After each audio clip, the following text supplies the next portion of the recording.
Hi, I'm Daka and welcome to Campus Startup. In this podcast, we dive into the stories of student entrepreneurs who are turning ideas into ventures while navigating university life. Whether you're an aspiring founder or just curious about the startup world, this is the place to learn, be inspired, and take action. For our very first episode, I'm joined by Sean Tilson, a serial founder and entrepreneur who has built multiple organizations across different sectors. He's the founder of Check It Plus, a personalized price comparison platform, SwimSet, an innovative swimming accreditation system, and Project Shakti, a social enterprise uplifting artisans in marginalized communities. Sean's journey is a masterclass in resilience, taking opportunity, and making things happen. We'll be talking about his experiences, lessons learned, and what it really takes to launch and scale a business as a student. Thank you so much for joining me. I'm really excited to delve into this conversation, and I'm sure you have a lot of insights to give, so I'm really excited. And firstly, I just kind of want to start talking about your background as an entrepreneur. I've seen that you started on eBay selling items at 11 years old. So can you tell me a bit more about that and how your journey has developed since then? Yeah, of course. Daka, I appreciate you having me on. And I certainly can't give advice, but I can just share my story and perhaps that will resonate and make sense to a few people. But yeah, I'll tell you the story as to how I started and how I end up where I am now. But the one thing I would like to, I guess, explain before I go into that is it's very easy to look at where you are now and create a story uh, Mm. to reflect back. But oftentimes your life is spent looking forward, and the future is inherently uncertain. So even though it makes sense, I really don't want anyone to come away from this thinking I don't have it figured out, because I don't have it figured out at the moment. I'm Mm. lost in the right direction, which is a phrase I absolutely love. I know the stuff that energizes me, I know the stuff that I enjoy doing, and now I'm just trying to kind of marry those two aspects together to do something meaningful. But yeah, going back, that meaning didn't play much of an aspect going into it, to be honest. It was very much around the whole, I guess, side hustle culture, especially like growing up through back end of junior school, early secondary school. You start to, I guess, think about money a little bit more. You start to I guess, appreciate the concept of money. If you want to go out with your friends, or you want to go to the cinema, or wherever that is, go up to London on the train, whatever, it requires money. And was fascinated by the importance of money. I was always told that money doesn't grow on trees, which it doesn't. And trying to work out what is the quickest way to generate money was always, I guess, of interest, because that meant I could have the coolest experiences with my friends. I could buy the nicest outfits. And how I channeled that firstly was through eBay. So I used to absolutely love Lego. I used to be like, definitely not addicted, but I used to create all these scenes. I used to have these modular buildings with 3,000 pieces. And then I figured I was kind of, I guess, approaching the end of that era. And I wanted to like sell them, move them on. And we still had those old boxes, which my mum insisted we kept, which I was very grateful for. So I'd take this Lego apart, put it in these boxes, and I would sell it on eBay. And I was very surprised to find that the prices pretty much held from the original price when they were bought 10 years ago. After we've used it, packaged it back up, it was selling for that same price or more, because Lego sets retire after 4 years. And I was like, hold up, there's maybe a bit of a market around trying to take advantage of the time value of a good, i.e., appreciation and going up in value. So that's really where I started to turn to, and I started to figure out, well, I'm doing this now, I've got a finite amount of stock. What if I could actually start to buy sets before they retire and they hit that 4 year mark, and then sell them for more expensive? And they would go up over time. So that was basically the basic premise of it. And then over time, that really developed into me becoming very obsessed with staying up to date with the latest trends on the internet, trying to be one of the early adopters, and again, just buying lots of stock and trying to sell it. It's very simple, very straightforward. And I was told by one of my university lecturers that arbitrage opportunities, and arbitrage is buying cheap, selling expensive, doesn't exist. But yesterday I bought a game on Steam. I downloaded Steam for the first time. I'm an Xbox gamer, and on Steam I use a site called CD Keys, and essentially what it is it allowed me to get the game for around a quarter of the price they were selling it on the official Steam platform. And you question, like, how is that possible? And it's simply, I think, how CD Keys operates, and I'm not 100% certain, but they buy the games cheaper in different regions because of the currency conversions is less, and then they sell it more expensive in a different region.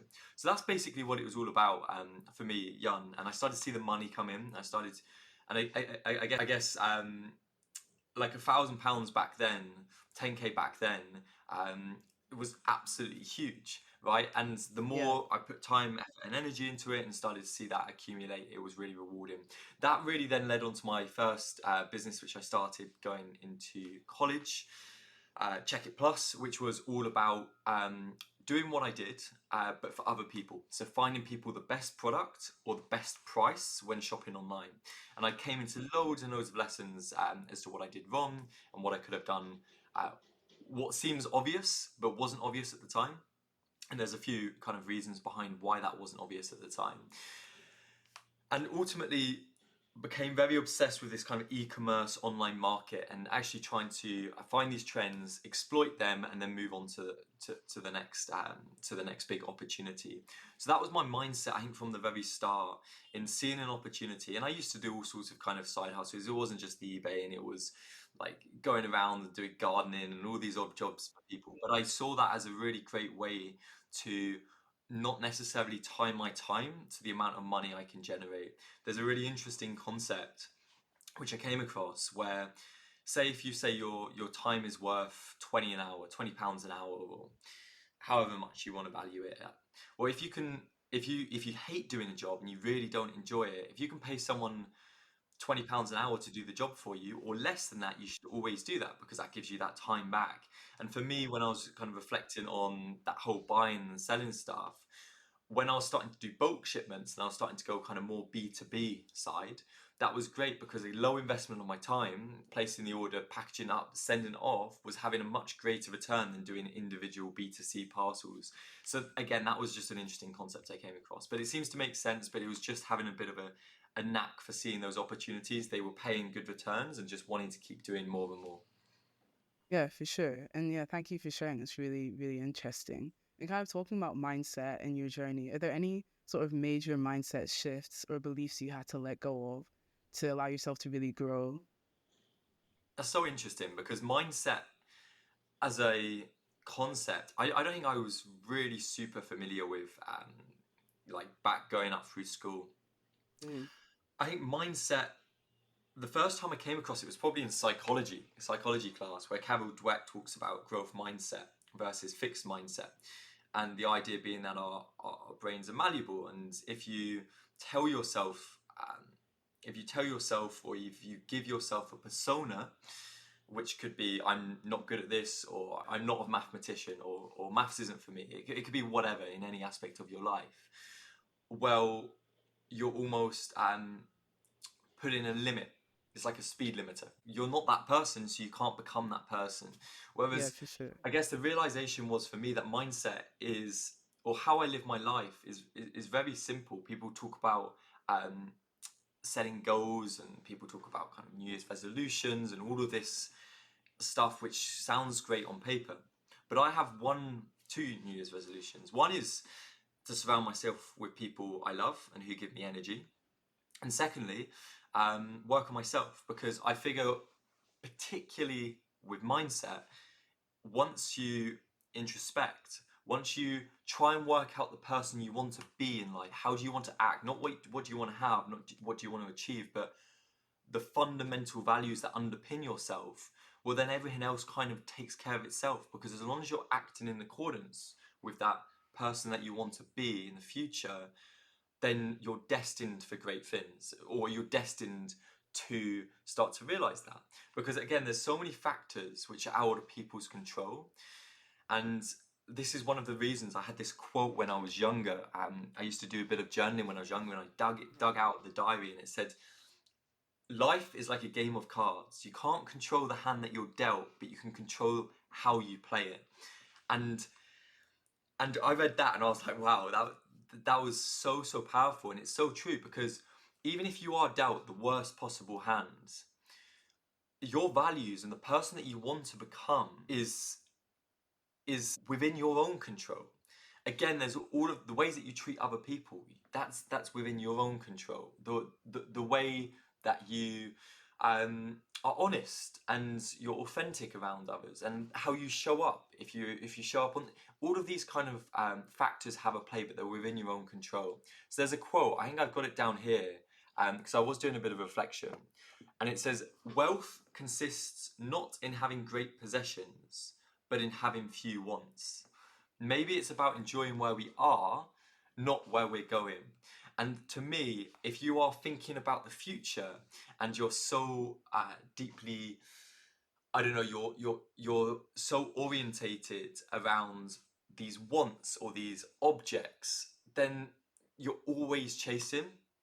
And I was having a conversation the other day, and I was asked, "What are you excited about, Sean? Sean, what energizes you? What's coming up?" And I said very briefly, I paused, and I actually couldn't answer the question properly.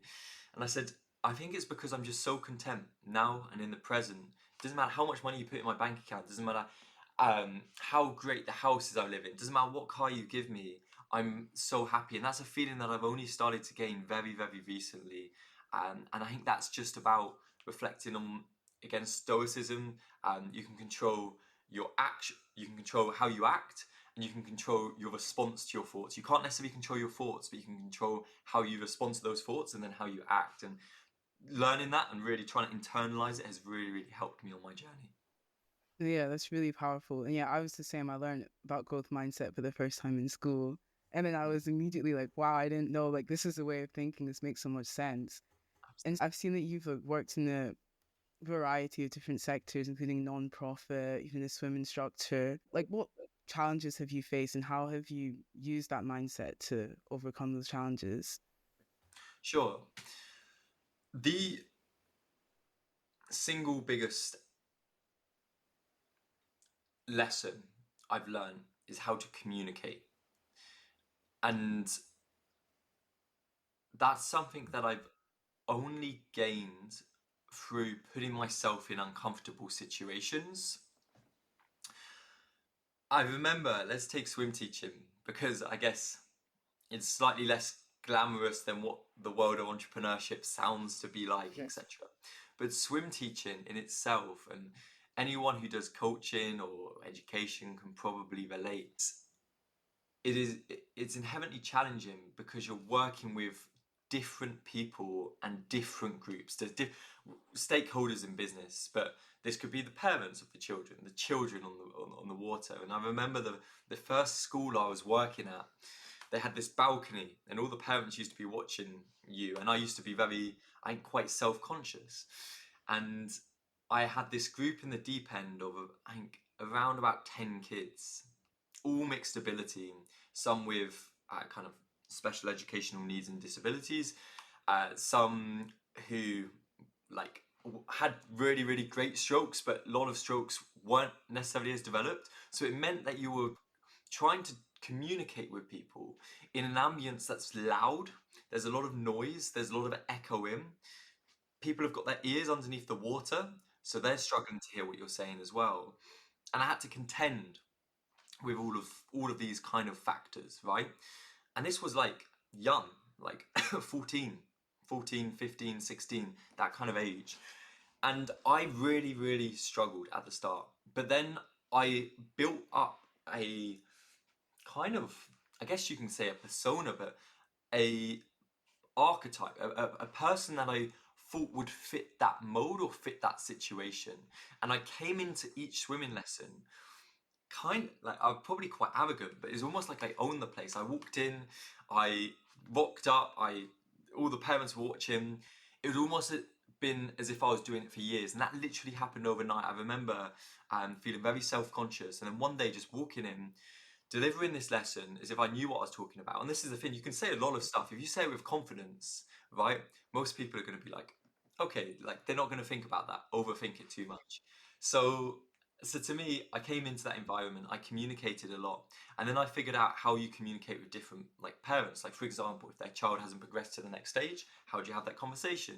If the child is really struggling, and still, no matter what you're saying, because people learn differently, right?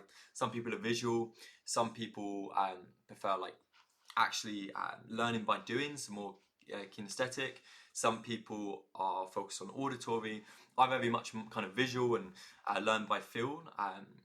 And understanding that and being able to tailor messages accordingly is so vital. So all of the roles I do, everything that I've done in the past, internships, and actually the way that I've been able to get them has all been through focusing on people. So the challenges there are having difficult conversations, which maybe we can go into in a second, but more generally being able to connect with the person in front of you, but not imposing yourself based on, because again, everyone's come from these different starting points, everyone's on their own journey, everyone's on their own story.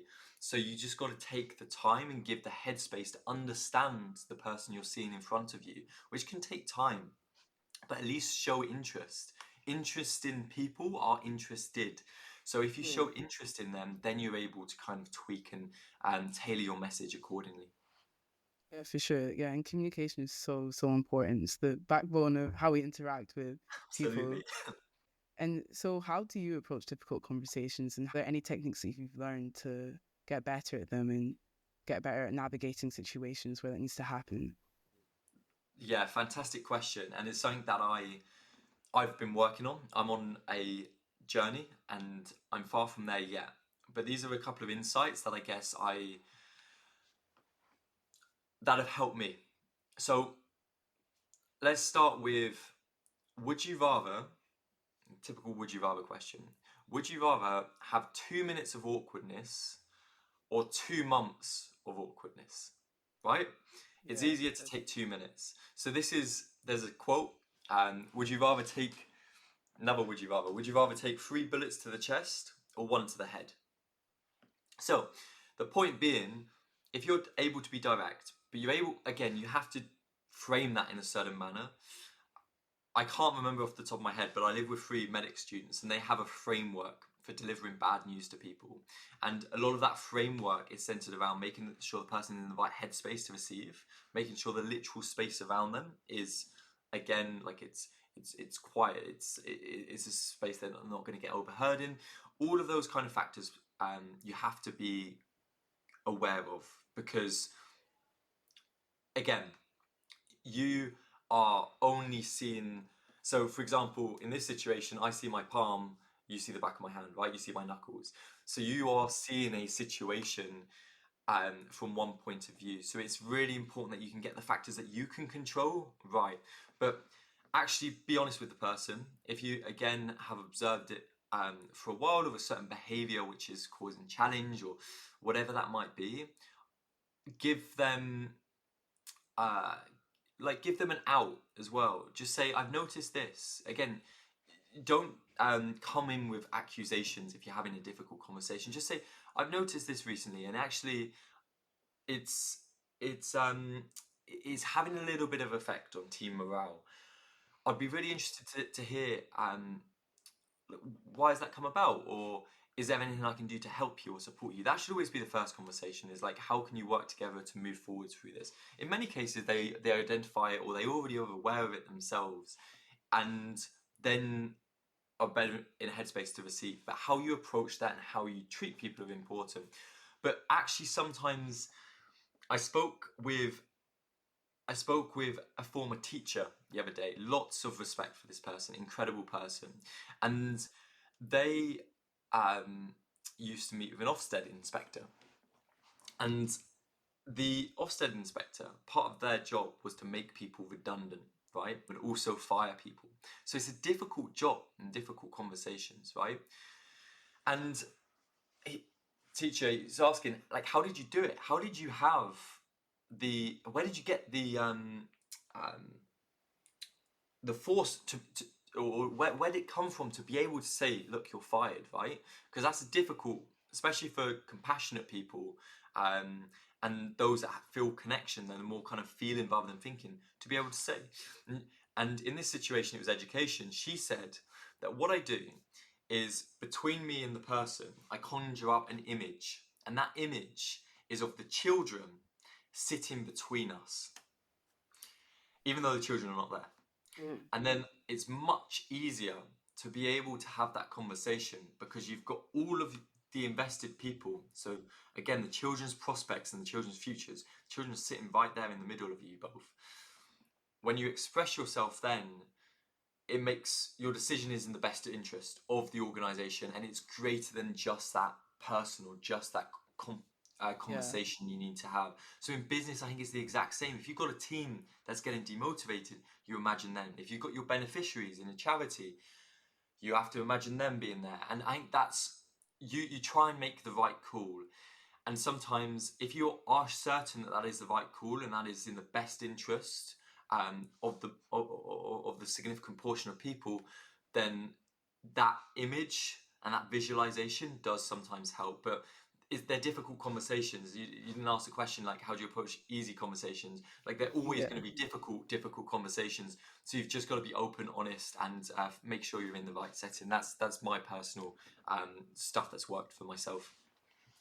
Yeah, that's really useful. And I want to talk a bit about risks as well. When you're making decisions that involve risks, what sort of framework do you use to approach them? And can you give some examples of some big risks you've taken that have resulted in like really good outcomes and some that may not have worked out the way that you wanted it to? Into it. So I'm going to define risk, but first, before I define risk, I'm going to define discipline. And discipline to me is putting the needs of your future self above the needs of your present self. Now, when we think about risk, it's uncertainty. Okay, so it's this uncertainty can give us reward down the line, right? And this links to our future self, and there's a payoff there, or the payoff may be negative. So within kind of framing risk, I have kind of something that I typically carry forwards and stays with me. So when I'm approaching a decision, I think it's a risk not to take a risk, which is it's a decision not to take a decision. Inaction is a choice. So I ask myself the question: what will happen if stuff stays the same? And we obviously know about compounding and all of the impacts that has. But within, I guess, like general life and general well-being and being open, if I am using what I said earlier in acting in accordance with the person I want to, whom I want to become, well, then risk becomes a bit easier. My kind of 4 values are integrity, curiosity, courage, and kindness. So if it fits in with one of those 4 values and it's risky, that's fine because that aligns with myself and I am very kind of values orientated, values led. But I guess more broadly, if we're talking about business risk and dealing with uncertainty there, how do you go about that? And again, you've got to ask yourself the question about inaction. There's certain tools and mechanisms like within kind of finance that like internal rate of return and payback and and all of that stuff, which will maybe give you a better decision to take. But a lot of it comes down to, I guess, your gut, or your gut is I guess the culminations of so many experiences you can draw upon, bring into the present, but you don't necessarily have the ability to fully understand. So when it comes to risk, I have a quote where it says, "Hell is when the person you became meets the person that you could have become." Therefore, it is, again, people speak about fail. So first attempt in learning, right? Like you fail forward. That's what it's about. So as long as it's not stupid, and as long as there's been reflection on that, I am more of a risk taker because that's given me a lot of my opportunities in the past. And over time, the more risks that you're taking, it's kind of like in stocks, right? If you choose one stock itself right, that could go up or that's down. You're quite vulnerable. But if you choose lots of stocks, if you buy into umbrellas, you buy into ice creams, well, over time, you're diversifying yourself. And it's the same with risk as well. Like some you're going to win, some you're going to lose. But overall, as long as those risks are, again, in accordance with those values and the person you want to be, I think you're going to kind of hit a lot more of the shots than you miss, right? So yeah, for risk, I very much believe in, again, making a decision, considering your future self, but also questioning what will happen if we remain the same. Inertia is very real.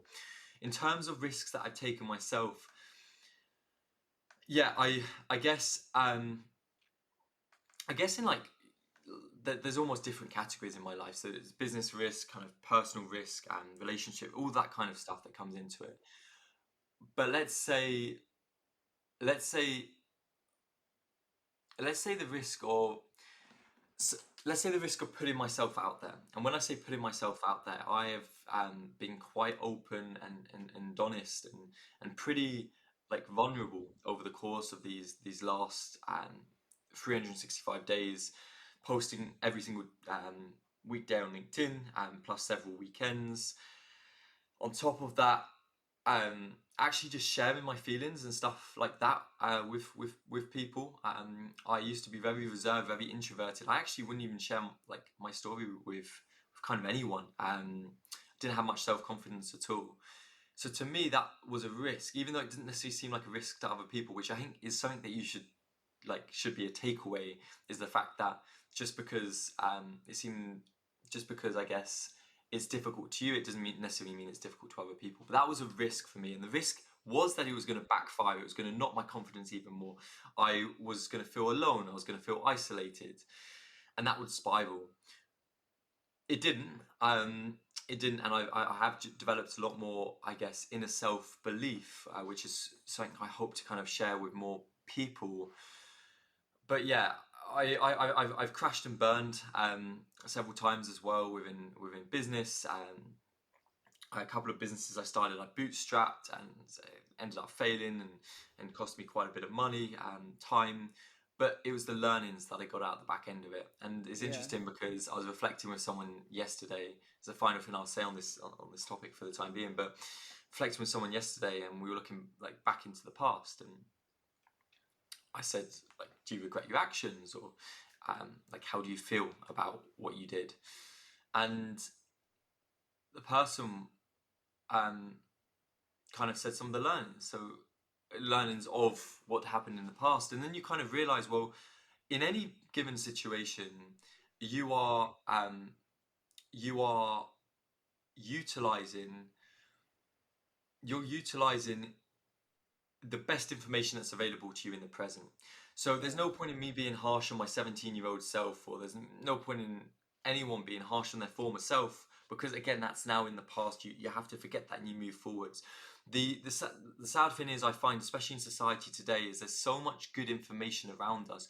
People intrinsically know what is good for them and what is bad for them. But yet we still ignore those decisions. You still see like the whole kind of mental health crisis. You see a lot of stuff around not having self-confidence, a lot of stuff around kind of health conditions which could have been preventable. And I find that hard because the information is there, however people choose not to act. And I think that's what I'm so passionate about in entrepreneurship, is entrepreneurship, or doing something, or taking a risk, or taking a chance, or challenging yourself, is just taking action. And if you can take action on an idea, you're in the 1% of people, because if you act in accordance and you're able to take action, that is what like entrepreneurship is. That is what changing your life is. And if you think about anything, people talk about like brushing your teeth, right? I've never heard anyone go up to someone and say, respect, you brush your teeth every single day. No one does that because that just becomes a habit over time, right? So if you think of any habit that you've built up, there's a 3-3-3 rule: 3 days to build a habit, 3 weeks to start to solidify that, and 3 months is second nature. So it's the exact same kind of with like discipline. And if you want to change and you want to take action in your life, or you want to do something differently, you go ahead, you start, you tip that first domino, and once you've tipped that first domino, you've already kind of 50% there, because the rest sort of fall. but that initial activation energy is difficult, and I think it's something I'm definitely not there yet, but I'm still trying to work on myself. But I think it will resonate with a lot of people. Sorry, that was a really long answer, and I definitely deviated from risk. But yeah, there you are. Yeah, definitely. I think it's like also a thing about developing agency and just getting used to like convincing yourself that you can do difficult things and you can, you know, work on something for a long period of time. And it's just a thing about practice. You have to do it to get better at it. I think this might be slightly off topic, but I was curious about this. But do you feel like your degree subject has, like, how has that changed the way you view business from before you were at university, and how's that affected those things that you started building? And yeah, so what's your sort of opinions Was my about that? experience is how to my degree kind of translated to the stuff Yeah. I'm doing. Yeah, I'll be brutally honest here. I do a business degree. My degree title is Business and Management with Proficiency in Entrepreneurship and Leadership. And sounds great, but business to me is all about practice. I think there's a difference between practice and theory. If you think about anyone who kind of receives investment, no one starts a business thinking the business is going to fail. But like 90% of startups fail. So the theory is there at the start, but when you put it into practice, you start to figure out, that's not going to work, or whatever that is. So the degree has been helpful, but the degree has been helpful for, I guess, slightly more unique reasons for me. One reason being in an ecosystem, being in surroundings where every single person is kind of similar age-ish and is ambitious. Not every individual, but still is going to go on to probably achieve some interesting stuff, whether that be kind of quite high up in a company, or pursuing a certain field. You kind of figure that in 10 years' time, your cohort of the people you're going to be around are going to be quite senior within different companies. So network is so important there, and being able to communicate. So university, one of the reasons I loved it is you're in this environment where you've got this opportunity to strike up a conversation with anyone, because you share the same university, which is huge if you think about all of the stuff that comes from that university and the memories and the shared locations, all of that stuff. So that's one. Second is the societies, clubs, and activities. That's second to none.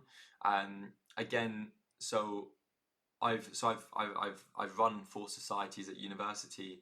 I'm going to start running a 5th society, and I've had committees from kind of 4, 15 and beyond. So managing a team like that is again an experience you probably wouldn't get until you're quite far into your career. I've got a couple of social enterprises at the moment running. One of them's a team of 12, one of them's a team of 10. Again, you're leading that as if you're leading a business.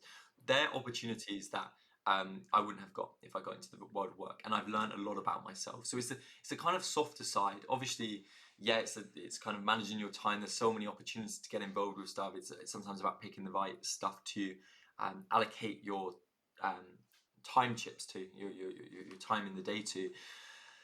So those are kind of other advantages, but I guess it's just more about kind of being in that ecosystem environment and actually having the opportunity. There's normally tens of thousands of people at university, so you're going to find some people who you can connect with on a kind of really deep emotional level, and those people that are going to be there for you, they are there.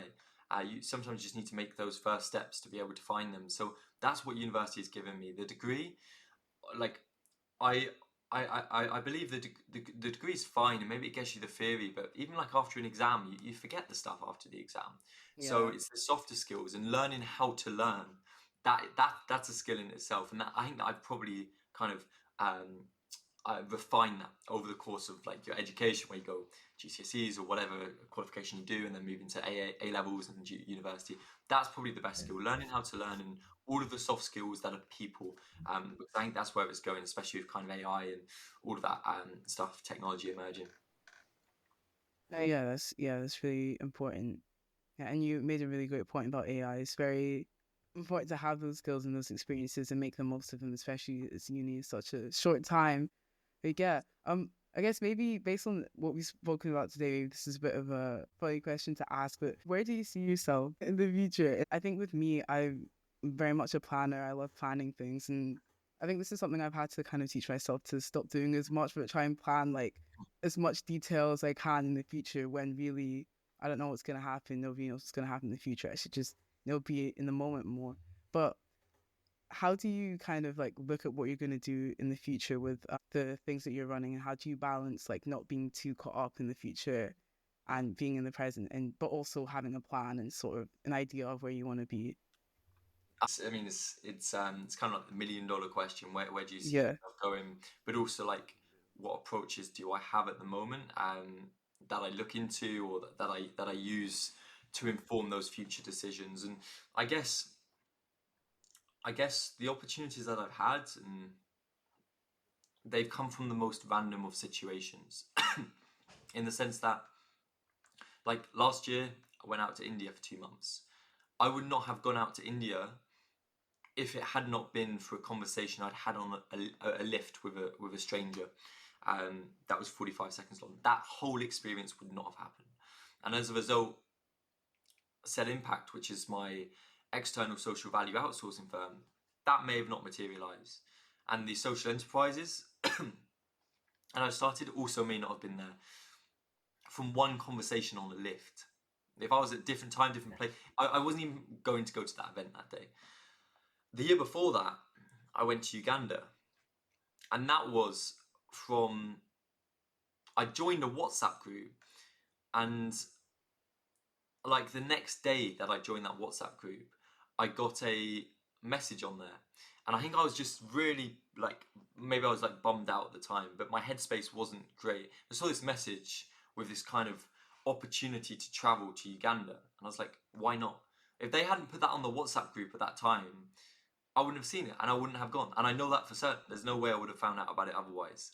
So this is the point I'm trying to make, is like, I literally don't know what opportunities I'm going to have in store. Like, I can't plan to the degree. Yeah, I've got a bucket list. I've got stuff that I would love to be able to tick off in my life, and these are experience focused. But in terms of what comes next, I can only work on myself, like, in accordance with that person. I know I'm repeating it a lot, but it's something that I've really discovered recently, and it's really helped me on my journey. So if I'm learning and I'm like working hard is, I know people say like work smart, not hard, but you've got to kind of do both. Yeah, you've got to do both for sure. But as long as you're doing that stuff, but you're also kind of prioritizing people you love, those people around you, then your path, your course will be charted. I believe that. I know it's easy for me to say, kind of sitting here in a privileged position, but even back when I wasn't kind of in a privileged position, I I told you that quote is like, life is like a game of cards. You can't control the hand you're dealt. You control how you play it. Well, that's exactly it. You just play in accordance, and stuff kind of materializes and emerge. I'm passionate about. I genuinely care about education a lot. I think education is the bedrock to, so many other challenges, in society. I think with good education, education makes all the difference. I've been blessed to have that for sure. And even if you look at stuff like, sustainable development goals, one of the mistakes that I believe people make is they focus on the goals, but actually, if you focus on just doing good in general, um, those take care of themselves, right? Mm. So this is, I guess, what my life, or my mission is all about. It's about service. I'm very family orientated. But if I'm able to serve and leverage what I enjoy doing, because there's two questions I always ask people whenever they're part of a team: what are you good at doing, and what do you enjoy doing? I I only, if they conflict, I always choose what they enjoy doing, because if you enjoy doing something, it's gonna seem less like work. You're more likely to produce something that creates and adds genuine value to society, to humanity. So my lifelong goal is to uplift 712 million people living in abject poverty through entrepreneurship and education. Entrepreneurship, taking action on ideas, and educating Mm. people. Don't know how that's going to materialize. That's the North Star. I may never get to the star, but hey, if you shoot for the stars and you hit the moon's a lot higher than most people get. So Yeah. I guess that's what's next for me. I don't really know. I don't even know. Graduate the end of, July. I don't even know what's next for me, but I'm not stressing it too much, because I know that my life will charter a course, and that course will happen for a reason. And people say stuff happens for a reason. I don't believe that, but I believe that stuff happens for a reason, but sometimes you just need to make the reason. Hmm. Yeah, definitely. I think that's a great takeaway. I think it's kind of along the idea of just if you take care of the moments, then as time goes on, like you'll be in a good place because you're making sure Absolutely. you're right on the right path. And just on that same note, the people you surround yourself with make all of the difference. So, like you say, as long as you're on the right path, but there's paths everywhere, right? Mm. Um, so you just got to find that path that's right for you. And I guess, how do you know if the path is right for you? Well, this is your mental kind of state, mental well-being. How do you feel when you're around someone? Are you able to kind of truly be yourself? Are you able to um there's a really good saying is like, between a good friend. So we have the word friend. Friend's interesting, isn't it? Because someone you meet a couple of times is a friend, but someone you've known all your life is also a friend. So Yeah. how do you differentiate between the two? But to me, a friend, and how I differentiate a friend is someone you can call up. Yeah, of course you can call them in bad times. It's a given. But you can call them in good times, and you can say, this is what I've just achieved. I've just won this award. And they're going to pick up the phone and they're going to be so happy for you. Even if I want every single one of my friends, I want them to succeed in every single aspect of life. I want them to do so well, and it doesn't really matter how I am in relation to that, because there's a lot of people naturally. I find it so interesting, people who criticize, especially with kind of key media figures, those that get a lot of negative press. And it's fascinating because, like, there's not a lot of negative press about me, but that's because I'm a small fish, right? But when you become a big fish, and when you've succeeded so much in life, you've almost got 90% of the population looking at you and being like, I want what these guys have. And this kind of, these ugly feelings of jealousy and envy start to come in. And therefore people are like armchair critics. They can criticize. And for me, that's difficult. So if you find friends that genuinely want the best for you, that will tell you if they believe you're doing something wrong, because even though it hurts in the moment, it's in their best interest to do so. It's in your best interest in the long term. That if you're on that right path, the rest of your life will work itself out in a really positive manner. That's what I found anyway. Once I found my people, the rest takes care of itself. But then before you find your people, you've got to visualize and you've got to imagine the version of yourself that you want to become. If you act in accordance with the version of yourself you want to become, of course, if people are similar to you, will be attracted to you. And I wasn't in that space at the first place, so I wasn't able to attract those people. When I started to get to that headspace, get to that area, then and put myself in the right environments. Of course, university is a good environment to be put into, other networking events, etc. Then you find your people, then your people support you, you get to the next level, you then bring those guys up with you, and then before you know it, all of you are doing pretty exceptional endeavors. Yeah, that's great. I just have two more questions that I'm gonna Yeah. ask. Since you're doing so much stuff at once, you seem like a great multitasker. How do you manage all your different responsibilities and how do you prioritize them? Yeah, fair point. I I get asked this at like interviews, and um I always have like this great answer where I'm like, I sit down on Sunday evening and I plan out what I need to do for the week and all that stuff. Yes. But it's just not true. Um, with regards to how I organise myself, I actually take on too much. A lot of my time, like even genuinely now, looking at these next 3 months, is trying to keep my head above water. I know that eventually after university, a lot of these stuff will die down, which is fine. But I'm inundated. I'm pretty overwhelmed with stuff to do at the moment.